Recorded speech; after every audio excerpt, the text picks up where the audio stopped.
लिए अहम है वो लाजमी सुन लीजिए।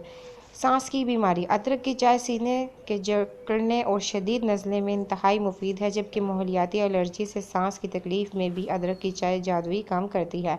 नंबर 2 पर है प्याज के फ़ायदे। प्याज आपके दिल के लिए बेहद मुफीद है। इसके अंदर मौजूद ख़ास मादा इंसान की शरियानों को बंद करने से बचाता है और कोलेस्ट्रॉल को कम करने में मददगार साबित होता है। नंबर 3 पर है लोबिया के दाने को पीस कर चेहरे पर लेप करने से रंग निखर जाता है। नंबर 4 पर है बादाम भरपूर गज़ा। बादाम को अपनी गज़ा में शामिल करने से आप ज़ियाबतीस व अमराज़ क़ल्ब से बच सकते हैं। बादाम आप में इंसुलिन बनाने की हैसियत को बढ़ा देता है। बादाम आपके जिस्म से मौसर कोलेस्ट्रॉल यानी LDL घटाता है।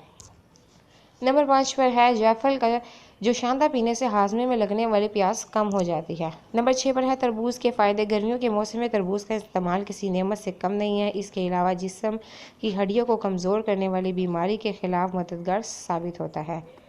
इंफॉर्मेटिव वीडियो है, दूसरों तक लाजमी शेयर कीजिएगा। Thank you for watching my video.